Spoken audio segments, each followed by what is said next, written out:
Bonjour à tous.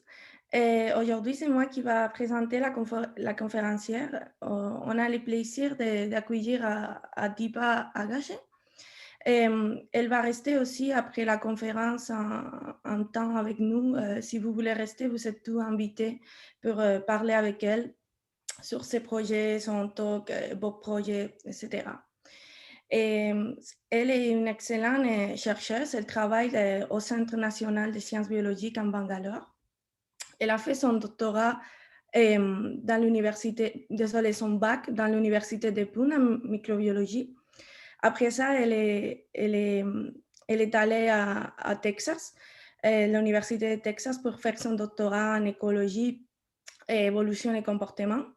Et après ça, elle a reçu une prestigieuse bourse pour faire son postdoc en Harvard.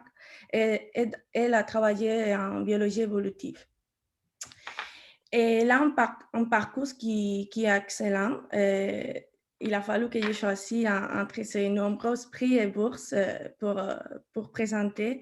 Et, il a reçu nombreuses bourses pendant ses études de doctorat en Amérique, en Texas et Harvard, pour ses recherches comme assistant de cours, etc. Par exemple, le prix de mérite Harvard. C'est un prix qui est très prestigieux là. Elle a aussi reçu par la Société américaine naturaliste un prix pour meilleur paper de l'année. Puis elle a reçu des prix d'excellence comme chercheuse quand elle est établie comme chercheuse en Inde. Et finalement, elle a récemment été élue membre de la Société européenne de biologie évolutive. Elle est actuellement professeure dans le Centre national des sciences biologiques en Bangalore. Et elle a travaillé sur nombreux organismes, allant des bactéries jusqu'à insectes, et aussi sur nombreux sujets, comme par exemple le polyphénisme, l'expansion des niches, et les interactions hôtes pathogènes, et aussi les spectrums mutationnels. Alors, on va l'écouter. Thank you very much, Deepa. We are very happy to have you today. So we are looking forward to listen to your talk. Great, thanks a lot. Thanks a lot, Carla, for organizing everything. And thanks, Christian and your lab, for inviting me to speak. I'm really excited to tell you about some of this work that we've been doing recently. I hope you can hear me clearly. And I'm going to share my screen, so please let me know if you cannot see. Is that clear? Yeah, it's perfect. Okay. So in case you can't hear me at some point, I might turn off my video because maybe my internet is not that great. But I'll get started. So I'm going to tell you about some two separate pieces of work that we've been doing to try and understand the evolutionary consequences of mistakes that cells make all the time. And so let me dive in. This is not something new to people here, that the flow of information transfer in all cells or in most cells goes like DNA, RNA, and protein.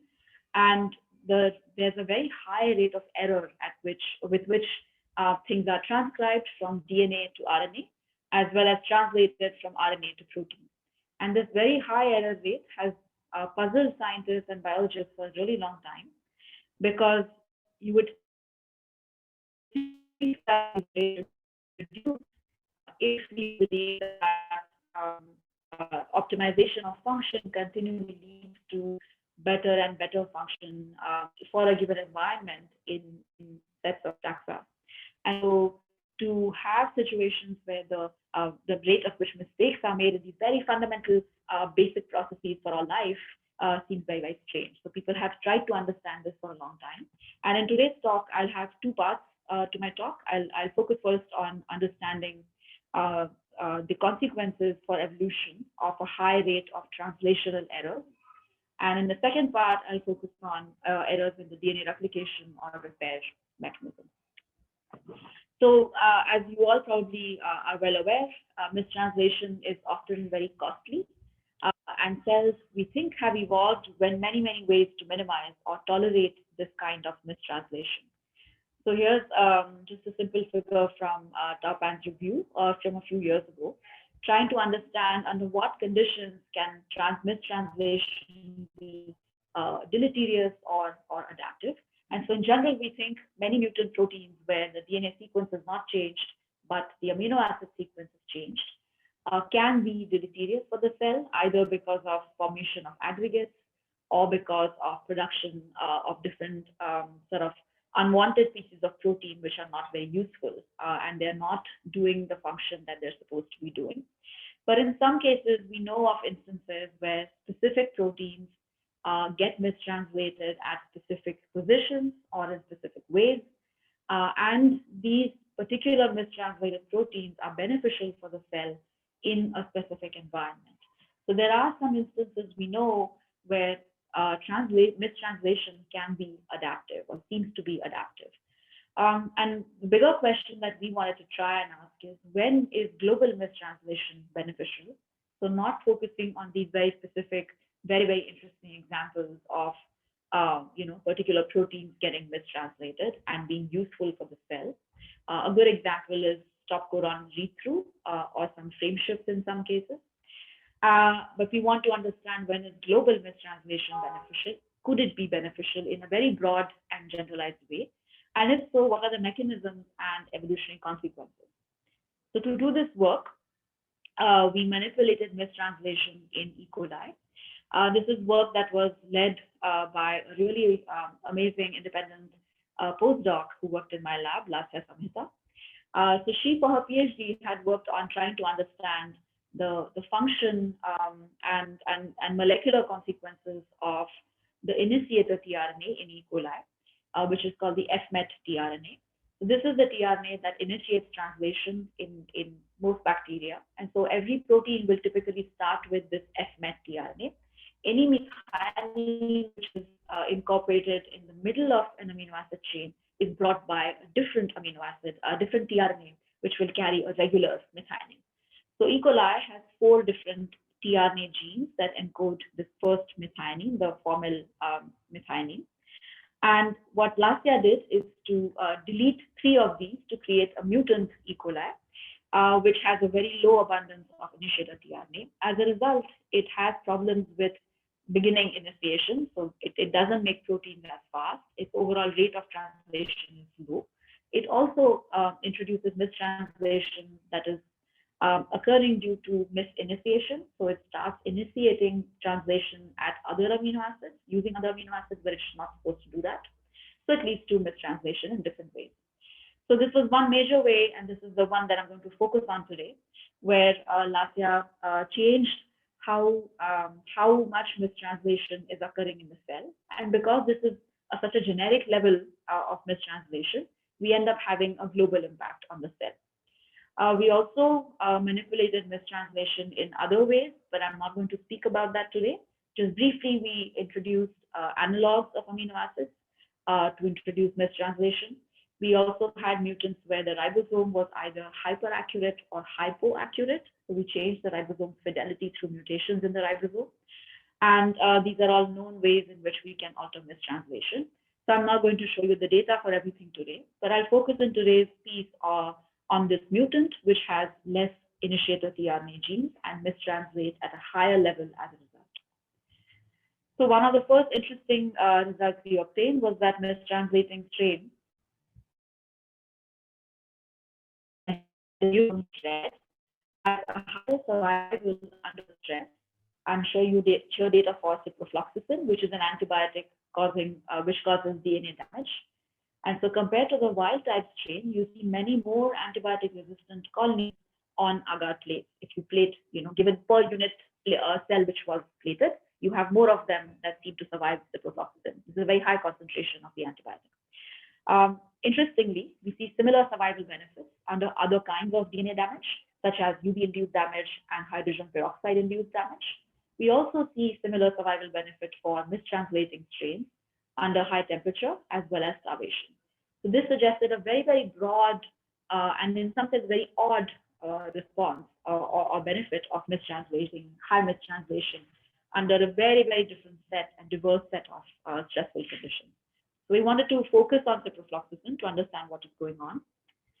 When we sequence these colonies which were resistant to ciprofloxacin, we find that they all had mutations in the expected target gene, gyrase A, which is a known target, which gets typically mutations that are compensatory mutations in clinical samples or in laboratory conditions as well. So it was not. So this could not explain why we're getting more mutations or more colonies that are resistant in case of the mutant. We also confirmed that the mutation frequency is similar. So here I'm showing you just the rifampicin resistance assay. Both the wild type and the mutant have similar mutation frequency. Later on, more recently, we've also done a mutation accumulation experiment where we find that the mutation rate is not different across these two sets of strains. So simple kind of obvious reasoning is not helping us to understand why we see this difference, right? So we thought maybe we should go and dig a bit into the mechanism of what is going on. So a lot of prior literature has shown that the ciprofloxacin resistance relies on activation of the SOS response in bacteria. In a very brief, sort of simplified way, what happens is when you have DNA damage, a series of steps are activated. So RECA is activated. Activated RECA allows the degradation of LEX-A protein. This is a suppressor. And when this suppressor is gone, a bunch of genes are overexpressed, which are together sort of called the SOS response. And part of these genes which are overexpressed include DNA repair enzymes, which rapidly go and repair the DNA breaks which have been caused due to this stressful DNA damaging agent. So we thought, well, maybe that's what's going on here. Let's check. And so indeed, what we find, if we take mutants of wild type as well as our tRNA mutant and we inactivate SOS, we lose ciprofloxacin resistance, showing that whatever resistance we're seeing is using the canonical sort of well understood mechanism of activation of SOS response. So here is the data also showing that if we get rid of a gene which is important for DNA repair through the combination, again, we lose ciprofloxacin resistance. And the same thing happens with the mutant as well. So mutant is higher than wild type. I showed you this before. If I inactivate SOS, if we inactivate repair, DNA repair, this benefit is lost as well. So clearly, whatever is going on is relying on SOS, but it doesn't help us understand why the mutant is doing better still, right? It's activating the same mechanism, presumably. So what is going on? So we thought, sorry, I forgot to tell you here. One of the results we got here, which I'm not showing you data for, is that the reason the mutant is doing better, clearly, is it activates the SOS response sooner and faster at a lower concentration of the antibiotic compared to the wild type. So these are the data I'm not showing you here right now, but effectively it suggested that the reason the mutant is doing better here, or mistranslating strains do better, is because they activate the SOS response faster than wild type. And that's where they're getting an advantage. The bigger question then is, well, why is mistranslation doing all of this? So previously, we don't know of any links between mistranslation, which is something to do with proteins, and DNA damage. Right? So these links were not very well understood. So to try and ask why mistranslation is influencing DNA damage, we looked at LON protease, which is a protease known to deal with mistranslation levels. And some prior work had hinted that it also has some connection in terms of activating the SOS response. So we overexpressed LON protease in the wild type as well as the mutant. And as you see, this increases ciprofloxacin resistance in the wild type, but in the mutant, it seems that the level we don't see a significant increase, although there's a small increase in our different replicates. So here is the model that we think of what's going on. If you imagine the SOS response threshold as some sort of line which has to be crossed by different enzymes or genes in the network of expression of GI, it's farther away from this threshold, which are mutant in the case, as well as other ways of introducing this translation. They give the same result. Because they have a higher expression of LON to begin with, as a result of their mistranslation, they end up being closer to this threshold. And so when they encounter a stress, they are able to quickly activate SOS and repair their damaged DNA. So what we think is going on is early survival is affected by this early repair. So at this very early stage of even 2 hours after exposure to ciprofloxacin, when they encounter the stress, high mistranslation strains end up surviving better because they repair DNA faster. At this point, there are no mutations that we find at all. So this is a completely phenotypic effect, no mutations to be found. And later on, however, for longer term survival in ciprofloxacin, you must have mutations because cells will die otherwise. But the probability of sampling those mutations is higher in the high mistranslation strains because they have a slightly higher edge in terms of population size. This precise detail we're trying to pin down better now with more work, but this is where we're at this point. So in summary, what I've shown you in this part is that mistranslation seems to facilitate a rapid response in terms of a very commonly sort of globally used pathway of responding to stress. And this allows early sampling of beneficial mutations. And because this is tapping into this broad stress response pathway, it allows for very, very generalized effects. And what I mean here is this does not rely on any one specific protein being mistranslated in one particular position. Any kind of mistranslation of any kind of protein, as long as there is sufficient level of mistranslation, you're going to get this response and this activation. And potentially this very generalized mechanism that we've uncovered is perhaps what explains why we see these beneficial effects in very disparate kinds of stresses, such as DNA damage, as well as heat stress, and so on.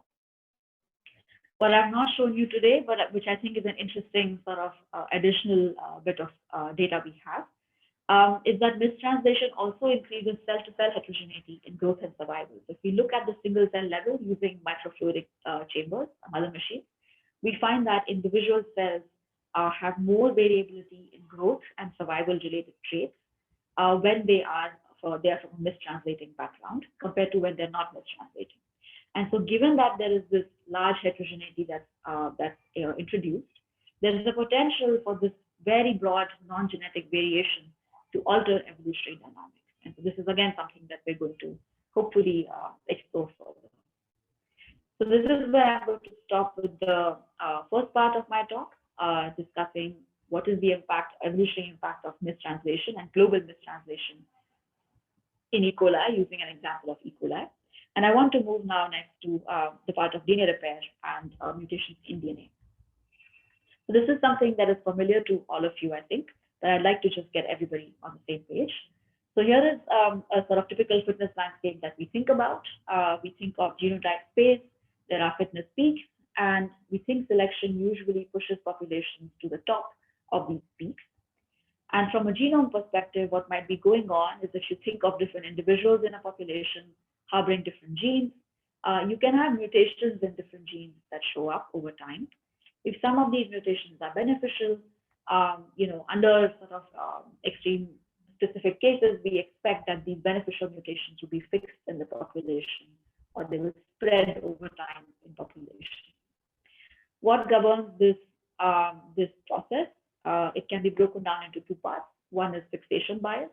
So whether a beneficial mutation, once it arises, gets fixed depends on, among other factors, population size and the fitness effect of the mutation itself. Right. So there's a lot of work on this. This is standard population genetic theory at this point. But another aspect of this, which is relatively understudied and relatively poorly understood, is the role of mutation bias. What I mean by mutation bias, it refers to the different can occur in the organism. This depends on biochemical or biophysical constraints during replication or repair. And also it's a function of what kind of DNA repair enzymes and repertoires does a cell have, which is going to determine which kinds of mutations are more or less likely to occur. So in this particular example, you might imagine that if this purple mutation, which is beneficial, occurs at a higher rate than expected by chance, then that bias in sampling that mutation is going to mean that in the end, this mutation may be overrepresented in the population compared to other beneficial mutations, such as this yellow one, which may also be equally beneficial, but are not sampled as often, right? So this is a simple scenario where mutation bias can have a large influence on adaptive trajectories. So here's an example of mutation bias that can drive parallel adaptation. This is a very nice paper by Jay Storrs and colleagues. What they've done is simulated data sets on different birds, and in different clades, you find that birds that have adapted to high altitude with the concomitant reduction in oxygen availability. These are all highlighted in gray. And if you look at the sister species compared to those, there are very often very parallel substitutions that have occurred in key residues in hemoglobin genes of all of these species. And what they show is this is driven by this parallelism and conversions driven by high rates of mutation at CPG sites. These are all CPG sites, and so they're more likely to mutate, and therefore beneficial mutations that occur at those sites are more likely to fix again and again and again, despite diversions across all of these different. So we know of many other cases as well where mutation bias can drive parallel adaptation. We also have a very interesting new recent study where Deepa and colleagues looked at drug resistance in, I think they started with prostate cancers, but also in other cancers. And they were trying to understand why do we keep seeing specific alleles show up again and again, which have a high degree of multi-drug resistance. This occurs in clinical samples with patients, right? And so what they realized with a bunch of very interesting analysis, what they show is the drug resistance that you observe in clinical samples is better predicted by the frequency of the mutations at which they occur. So the mutation bias is inherent in the human genome. And they're less well predicted by the fitness effect of all of these different mutations. The same thing that I mentioned in the example I showed you earlier. Mutations that are more likely to fix are not always the ones that are the fittest mutations, but they are the ones that are sampled more often. So it's clear that mutation biases have a large role to play in evolutionary dynamics and during adaptation, but we know relatively little about how these mutation biases evolve in the first place. What we do know is that mutation biases are very common, and so just to get a bit more detail, I'm going to share an example here. So you're all familiar with transitions and transversions, and you know that transitions which take you across different purines or across different pyrimidines are less common than transversions. So just by chance, you expect to find more transversions in substitutions in general. What we find instead is the completely opposite pattern in nature. Typically, most species, in this case, I'm showing you data for bacteria, where each point here is a specific microbial species for which we have data from on what is the mutational bias from mutation accumulation lines. And on a linear scale, you see that most species tend towards more transitions. Very few species have more transversions than expected by chance, right? So that's one point. The second point is there's a lot of variation in the bias itself across species. So all of this variation together suggests that one, the bias should be able to evolve from a no bias state to a bias state. These are shown by green arrows examples. And second, the bias can shift, right? So if you have a bias which is more towards transition, clearly across evolutionary time, species can shift their bias. And so the question we are trying to ask now is, why are mutation biases so common and how do they evolve? So to address this, we first started by manipulating the mutation bias, also called the mutation spectrum, again in E. coli. And I want to start off by giving you the answer to this question to begin with. And I'd like to use an analogy here. I'm guessing that as academics, most of you are interested in books and read a lot and are always on the lookout for interesting you learn something new. Now in Bangalore, if I want to find really good books, I can go to one of Bangalore's biggest bookshops. This is Blossom Book House. This is the recently renovated multi-story giant bookstore.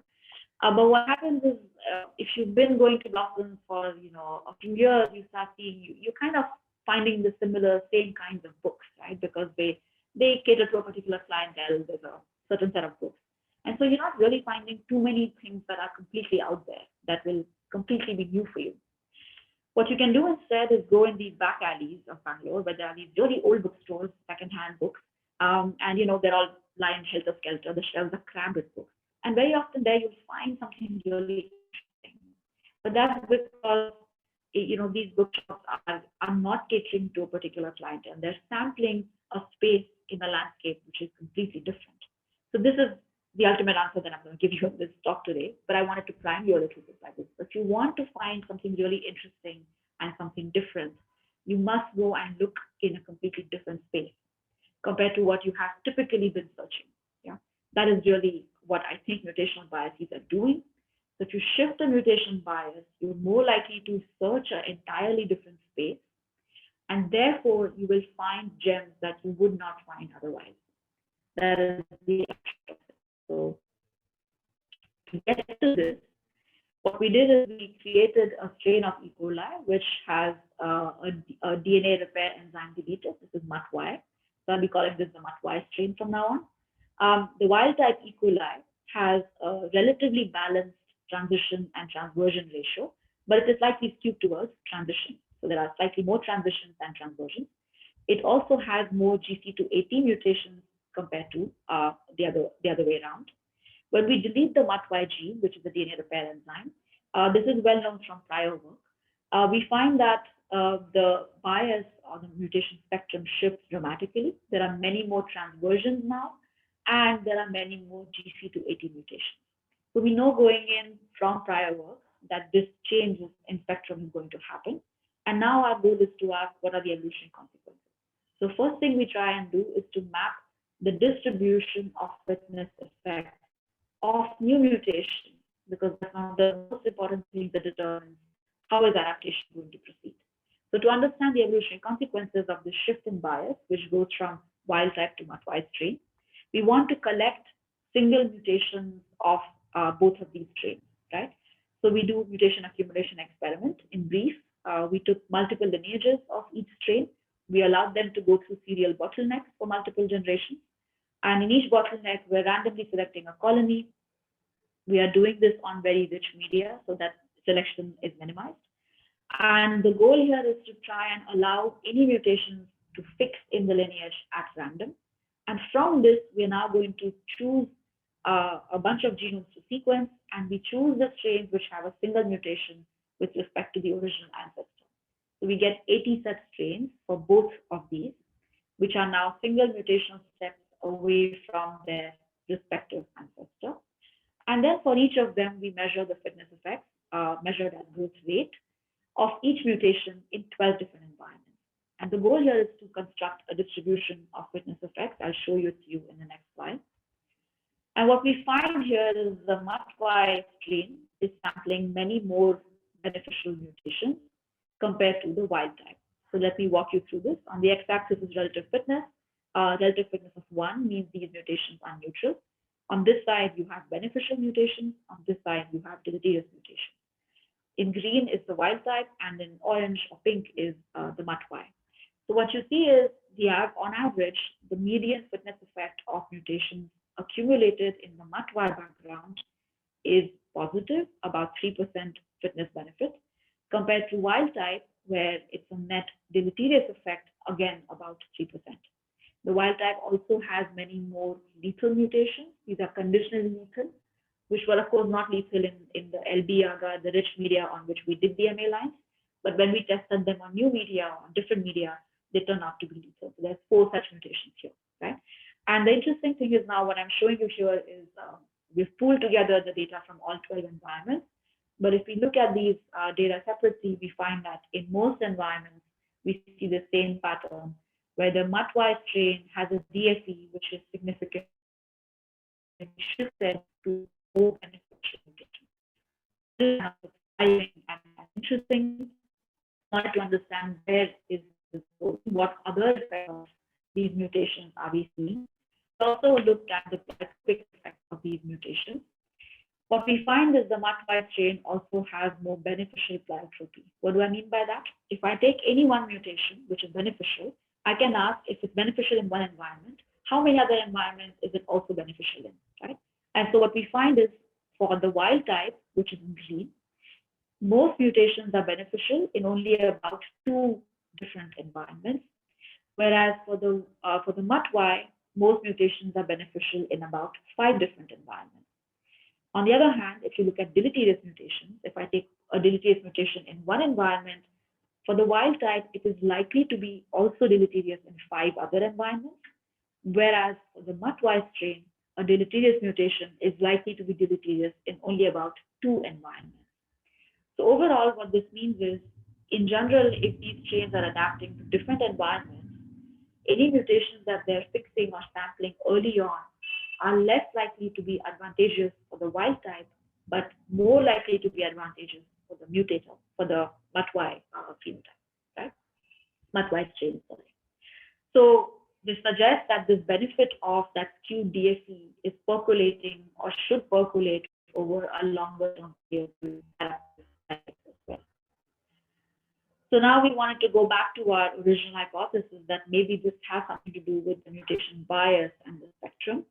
These are just data showing you the actual data of what I told you before, that in the wild type, there is a bias towards more transitions. In the MUT-Y, there is a bias, a very strong bias towards more transversions. It's almost exclusively samples only transversions.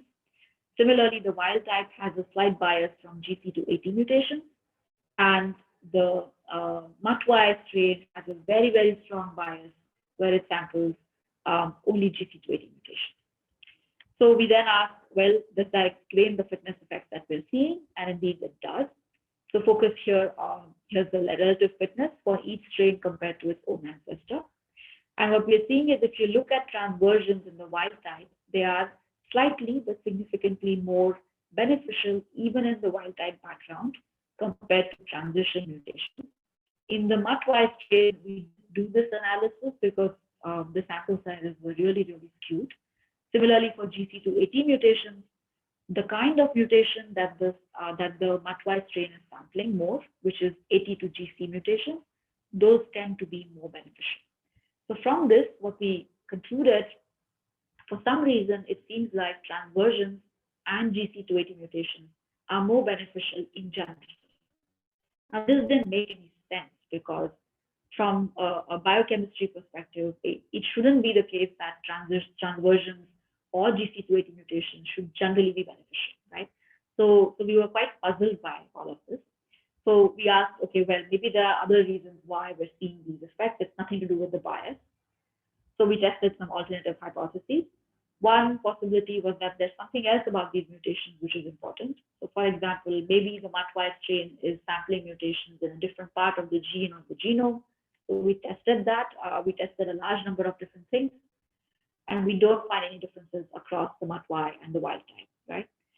Next, we asked, well, maybe it has something to do with epistatic interactions with the strain background, because remember in the MUT-Y, we had deleted this one gene. So maybe as a result of that deletion, all other mutations that occur afterwards are somehow, for some reason, more beneficial. So to test this, we took 20 of these mutations that occurred in the wild type background, and we put them in the MUT-Y background. So now the background is different, the mutations are the same. And we find that there is no difference in the fitness effects of these 20 mutations, and they're identical in different backgrounds. So it cannot be that epistasis in general with the MUT-Y allele, MUT-Y gene, is explaining this variation in DFE that we observe.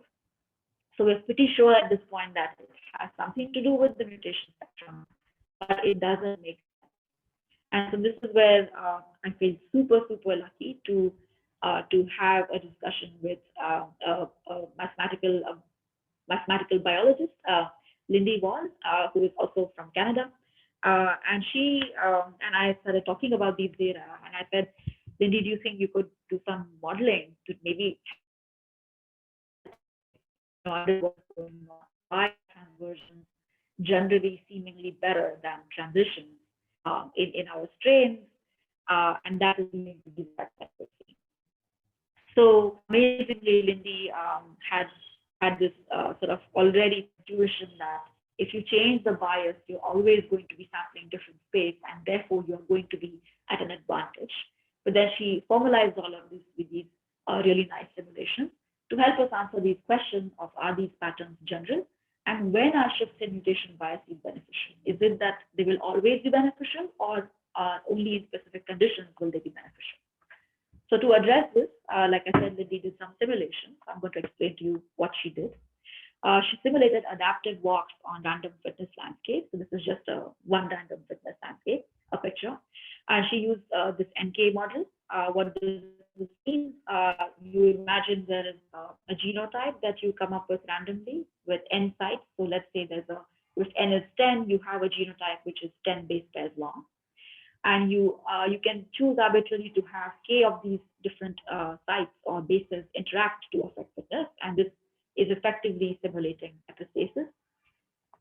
Then you allow 500 different walks to occur on 500 different random landscapes. So basically, she's starting off with a wild type or whatever genotype we want to simulate here with whatever inherent mutational bias that we know and measure in lab. So that ancestor starts off with a large population, it evolves, that genotype mutates, it explores that fitness landscape, and so on and so forth. And any adaptive mutations are sequentially getting fixed in that population. And so after some time, she then stops and pauses the simulation and allows a sudden change in mutation bias. So this is simulating the evolution of our mutt-wise strain, for example, from the wild type ancestor. And then at different points, she pauses and asks, what is the DFE now that will be simulated if this at this particular time point, the ancestor or the new bias shifted strain is sampling new mutation? What does that DFE look like? So we can count up the fraction of beneficial mutations. And if these results recapitulate what we observe in the experiments, you would expect that the shift in the bias should lead to the sampling of more beneficial mutations in the DFE. The question is, do we recapitulate that experimental result? So here are just some sort of preliminary results just to say that the adaptive walks are working as expected, and this will help build some intuition for those who are not familiar with this. So imagine your time is moving in arbitrary steps. As you go forward, over time, your fitness is increasing in the population. This is as expected. The fraction of deleterious mutations is also increasing with time. This is also expected.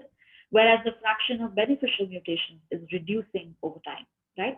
So as an adaptive walk progresses, we expect a population to encounter some fitness peak, slowly climb towards it, and therefore the fraction of beneficial mutations should reduce over time.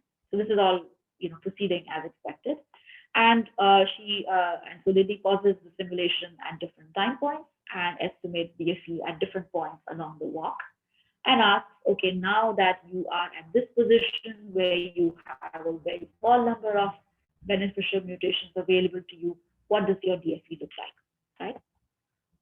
So as they're going from left to right over time, you're sampling, you have more beneficial mutations available to you versus fewer mutations available to you.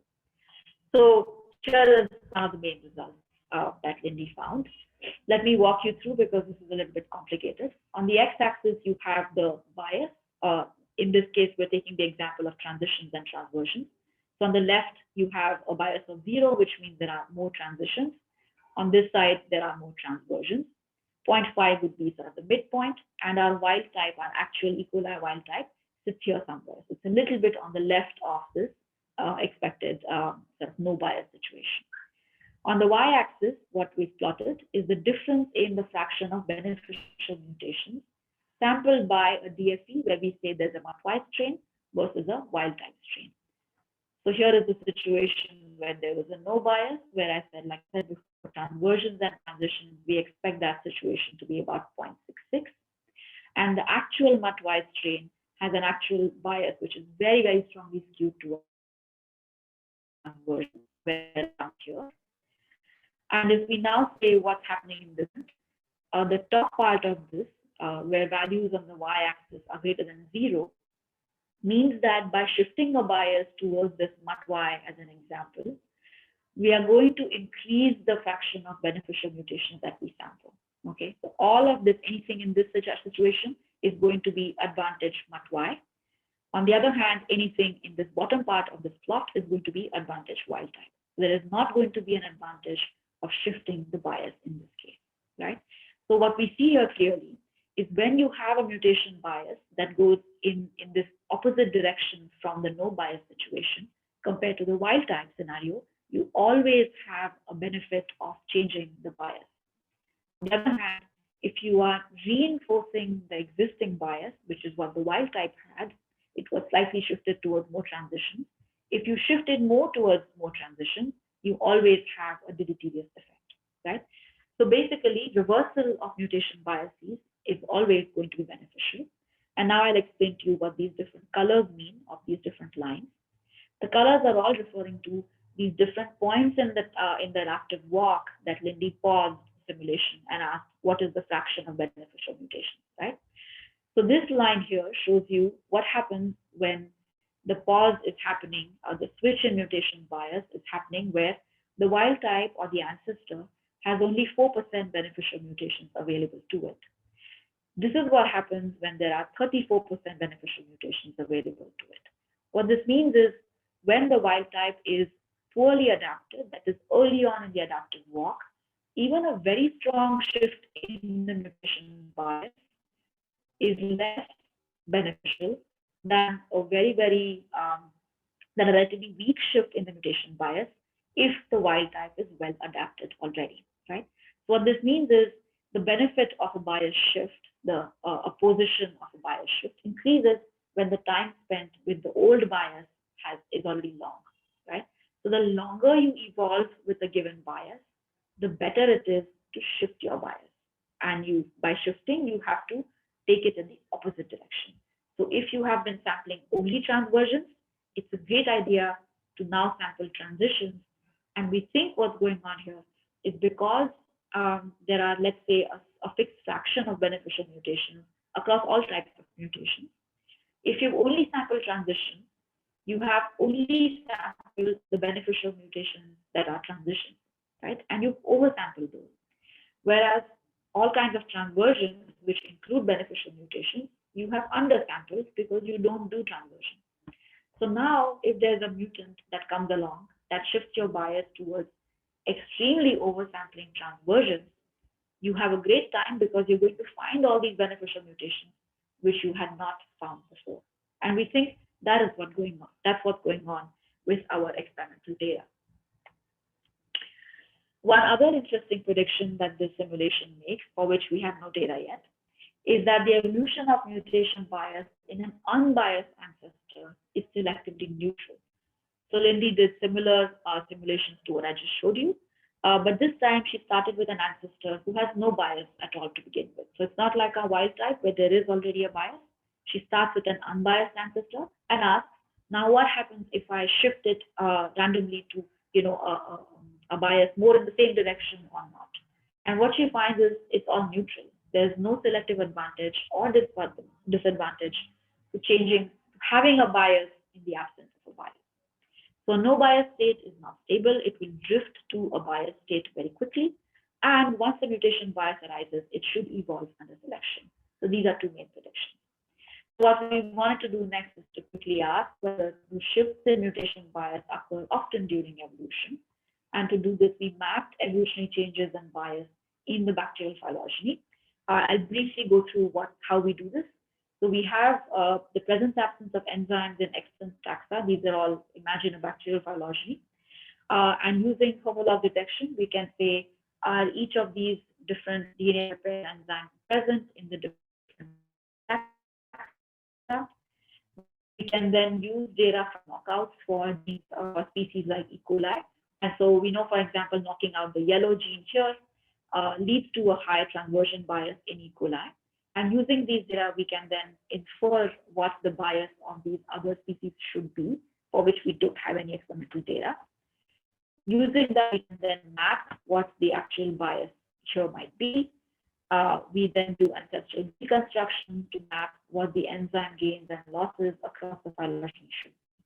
And now remember, the predictive simulations is that we should find a lot of shifts in mutation biases that reverse the previous existing bias. So we can then test it by categorizing each of these changes as saying, okay, compared to the ancestor along this lineage, there was no change in bias. Along this lineage, there was one single change in bias. In this lineage, the bias was reinforced. So there were two different enzyme losses that each allow a higher and higher transition bias to evolve. And in this case, there was a reversal of bias where at first a gene was lost and then it was gained. And so the ancestor went in this direction and then came back in the opposite direction. So then we mapped this on the actual bacterial phylogeny. On this side here, I know this is a bit dense, but let me zoom in perhaps into a piece of the phylogeny. So here are all the alpha, beta, and gamma proteobacteria. Here are all the different DNA repair enzyme genes which we mapped. A gray indicates a presence and a white indicates an absence. And based on these presence-absence data, we can infer the bias existing in each taxon relative to E. coli, because it has to be relative because we can't measure the absolute bias. And using this, we then map gains and losses of these different enzymes, and we see that most enzymes are gained and lost quite frequently across bacterial phylogeny, suggesting that these changes are very, very dynamic, that DNA repair machinery is dynamic. And what's most exciting is that most shifts reverse the mutation bias. So here are the number of lineages which undergo a bias reversal. It's very, very large for transversion biases. And relatively very, very few lineages undergo a reinforcement of bias. And this is as predicted by the simulation. We see something similar for GC to AT biases. And most importantly, if we do a randomization of the phylogenetic simulations using the same rate parameters, but make the changes wherever in the phylogeny, we find that the expected null fraction of lineages which should experience reversals is much lower than what we observe, right? So basically, what we're saying then is these kinds of back and forth between having a repair enzyme and not having a repair enzyme can potentially allow these populations to fluctuate between sampling more or less beneficial mutations. And over time, repair genes can be gained or lost, causing shifts in mutation biases, which are generally beneficial if they reverse the existing bias. And the attractive thing about this is there's now no need to invoke specific selection to explain why a particular bias exists. There's no need to say transitions are generally beneficial than transversions. They're not. What we're saying is, if you have only sample transversions, now sampling transitions is a great idea. Once you start sampling transitions for a long time, maybe going back to sampling more transversions might be beneficial again. This explains a lot of very interesting patterns that we see in different kinds of mutation biases, which we have not been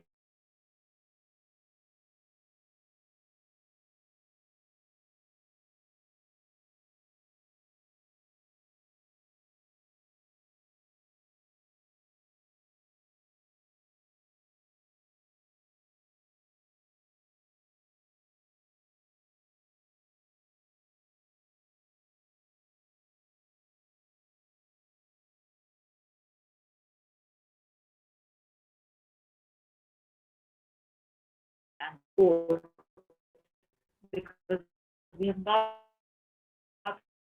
is that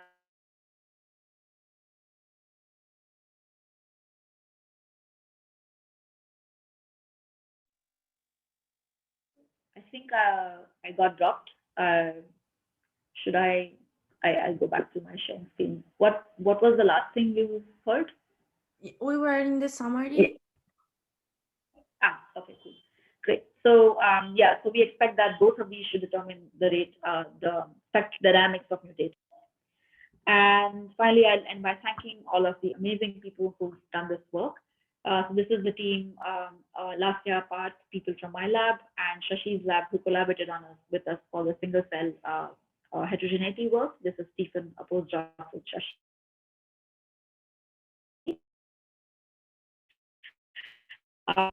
This is incredible work for the DNA repair enzyme work that I showed. Who was a great undergrad intern who helped Abdullah with this work. Dora was a former PhD student who did all of the phylogenetic analysis I showed you today. And finally, Lindy, without whom simulations would be nowhere. So thank you everybody for listening, and I am happy to take questions.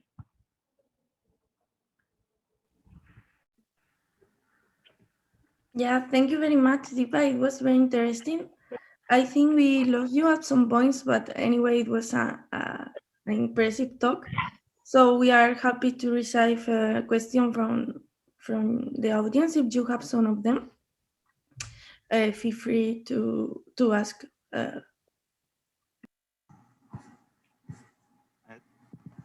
Hi, thank you for the very, very interesting talk. I have maybe a question on the first part, on the kind of the mutation shift and mutation rate with mistranslation. So from what I understand, I'm not very good with the bacterial antibiotics, but this is kind of it seems to be like a DNA stress damage that's induced by the antibiotic.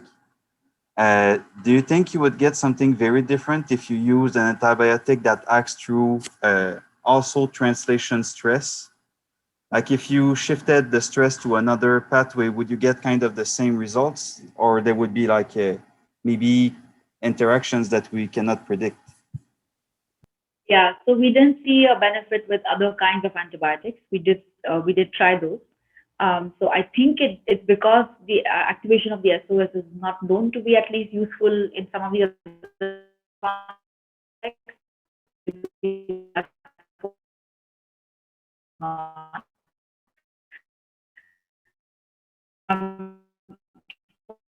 We do know that I just leave it at that.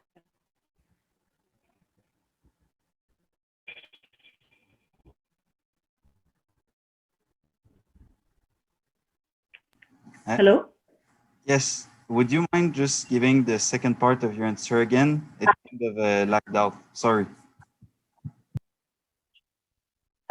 Yeah, no, so I was saying that when we've tried for other antibiotics, we did not see the same effect. So there's no real difference in survival in other antibiotics, which target other kinds of things in the cell. So yeah, we don't see that.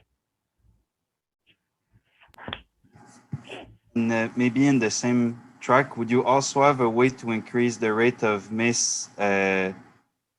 transcription, like transcription errors, and see if it behaves in the same way? It's a bit more tricky to do it without destroying the cells. Honestly, I'm sure people have done this. I have not thought about it enough. I need to think about this a bit more, but I would imagine the cost would be much higher there in general. Yeah, that would be my speculation, but I don't. Yeah. Thanks a lot. Thanks again for the great talk.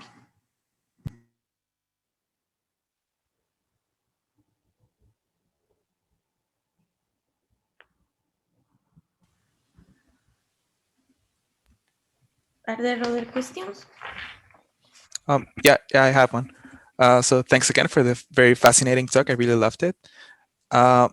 I wanted to ask if, so about the second part of your talk, once you deleted the mute-Y enzyme, do you see changes in like mutation rates?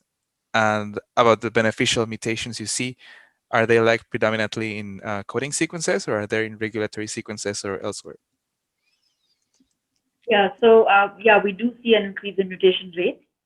That's actually the context in which this particular mutant has been studied quite a bit earlier. It's one that sometimes also comes up in experimental evolution in the lab, a MUT-Y deletion or a loss of function, which increases the mutation rate.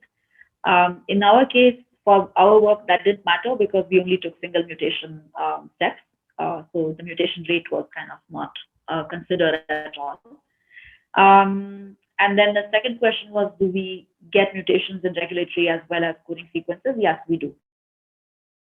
That also is a little bit different between the MUT-Y and wild type, but it doesn't explain the spectrum shift, the DFE shift that we see. So we tested that, and it doesn't seem to have any impact. Okay, thank you.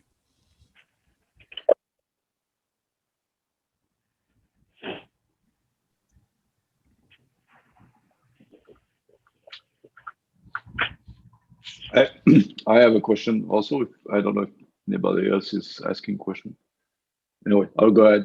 thank you very much for your talk. It was very interesting. I have a question about the second part. Is it the idea? Is it that with species like bacteria, you have like huge effective population sizes, and you very rapidly you've tested all possible mutations that would be beneficial, and then what matters is shifting and trying other things. Like, is that more complex than that, or is that's the main idea of what you found? Yeah, I think that would be the main idea, but we haven't explicitly explored the impact of population size and how much that would matter, because at some point, if your population size is large enough and the mutation rate is large enough, you're also going to get into problems of clonal interference. Our current intuition in that scenario, this effect should be quite strong. Basically, you sample all the beneficial mutations much faster in that scenario. So I think the other thing we haven't explored yet, which we need to do, is look at the impact of environmental changes in conjunction with these kinds of dynamics. At the moment, I'm pretending that the environment is not really changing, but surely it does. And so how does that interact with the potential benefit of sampling different spaces is not really known. So yeah, you're right. The idea is very, very simple, but getting to it was like not straightforward somehow. Yeah. No, I'm not saying it's simple. It's like those very interesting things. Once you understand it, you're like, okay, why did we think about that before? Yeah, and those are But my other question is that maybe then if you switch environments, like if you would expose your E. coli strain to an environment to which it's definitely not adapted, is it possible then the benefit of switching, maybe that's all one can test, that the benefit of switching mutational spectra would happen later on once they are adapted, but in the early phase it wouldn't matter at all? That's how you could test that experimentally? Or? Yeah, absolutely. So that's something we're trying to do as well. There's a prediction that came out of the simulations, but we don't have data for that specifically yet.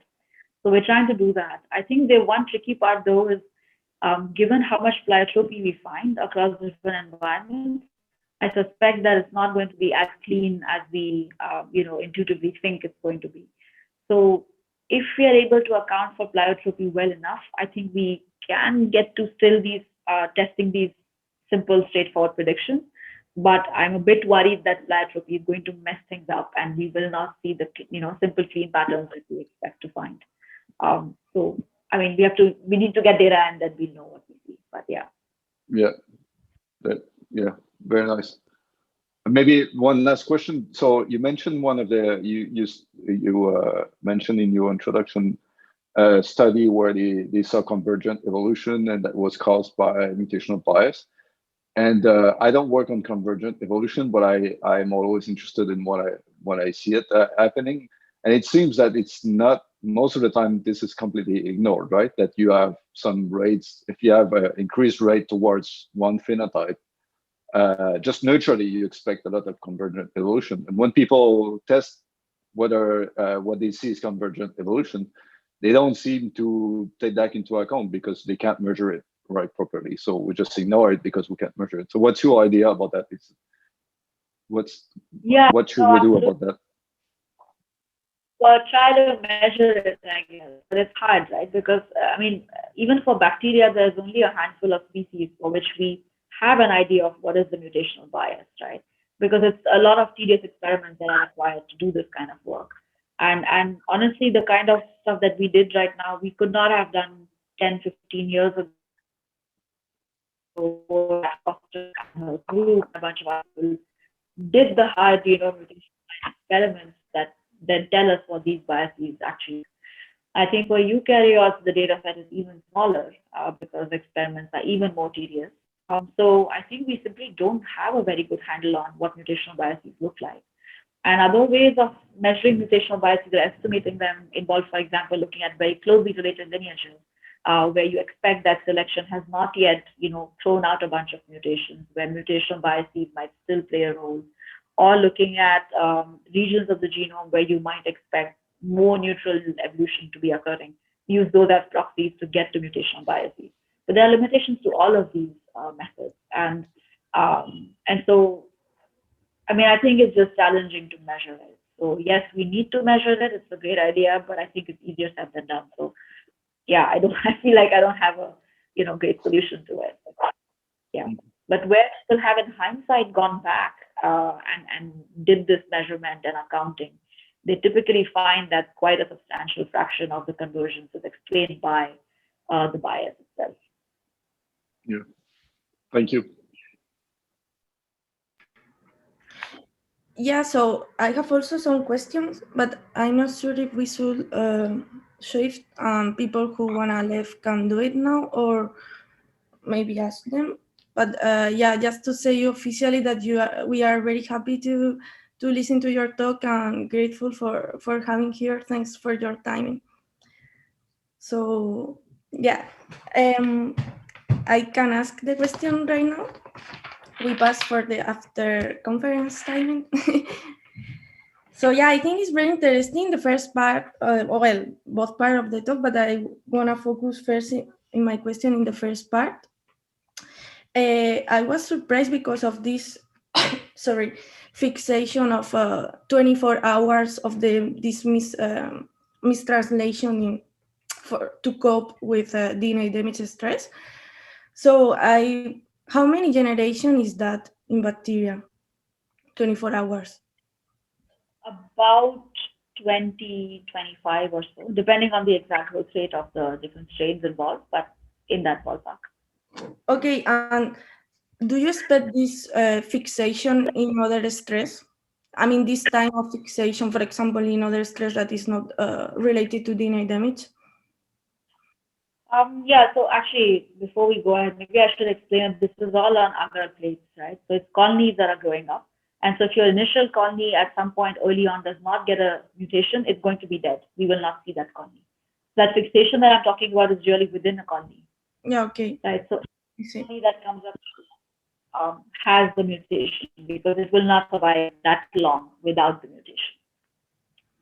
Is that making sense? So I think really you're thinking of liquid culture, and there I think you will not see this kind of dynamics in that short number of generations necessarily, unless the stress is really, really strong. But even at a lower level of ciprofloxacin, the same antibiotic, I don't think we'll see fixation in a liquid culture. Yeah, my question is related to that because I work also in DNA damage. So what I saw usually is that, for example, I work with yeast, and what I saw is that the first day they are coping well, like growing well, and then second day that is about sixth generation, they are like dowing the ground very quickly, and they are recovering very quickly also in sixth generation, or like 12, 18 generations, they are recovering for this drop. So that could be something similar. I mean, this is a very... I mean, I would... Sorry. Yeah, what I was to say is that this is a very harmful stress, and it is directly affecting the genome. So you need to solve this quickly, right? I think it has to do with the standard selection that you're imposing. If you weaken that a little bit, I'm sure you will see different dynamics. It will take longer to recover. It will take longer to crash. That would be... Yeah. So, well, if other people want to talk, you can do it. I have more things.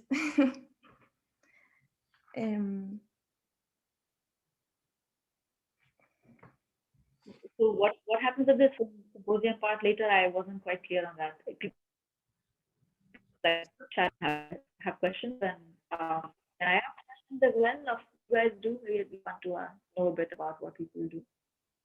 Sorry? I said what typically happens in this part. Is it that we continue with questions, or can I also ask questions to know, what all of you are doing? That would also be nice, but I don't know if there's time for that. Yeah, we usually talk about our projects also, I was finishing with the questions because yeah, your talk was very interesting. So a lot of people ask, but normally, yeah, we discuss about our projects and that. So you can ask also. Maybe let's finish with your questions first, since you had more questions. Okay, so yeah, I have another one of the talk. I think the last one, the other are related to my research. I was also very interested when you talk about this. This is when you mutate this mutant and you don't have this DNA repair enzyme. So you expose this to 12 environments and you see that there are more beneficial mutation. I guess it's because you have also more mutation rate. And do you expect that, for example, in, I don't know if one of these of 12 environments are related to DNA damage stress? No, not really. No, they're all just different carbon sources. I'm sorry, I completely forgot to mention that. The different environments that we tested were all minimal media with different carbon sources. And so the question is, can you utilize these different sources or not? They're not really stressful. So would you expect, like, for example, in a DNA damage stress, these DNA repair enzymes mutant will be have also more beneficial mutations? Oh, good question. We should check that. Yeah, that's a good point. We should try to look at that. I mean, I guess the DNA damage that's happening to some extent is just normal wear and tear that happens during replication, you know, and with oxidative damage and so on. So it's not very high levels of damage. Like, we're not introducing any new mutagen to increase that. But yeah, but the repair itself is error prone, and that's where the mutation rate really comes from. So these DNA repair enzymes, which are not your regular DNA polymerase, which is what also does the normal proofreading, these guys are much more error prone, and so that's kind of why the mutation rate is higher. Yeah, so I have more things, but if people want to talk. I just want to say goodbye. I have to go to another meeting. Thank you very much for your talk. It was inspiring. I'll have to rethink about my conceptions of some of the things I thought I mastered well in evolutionary biology. It was great. Thank you very much. Bye. Merci, Thanks, Carla and Hel for staying. You are welcome.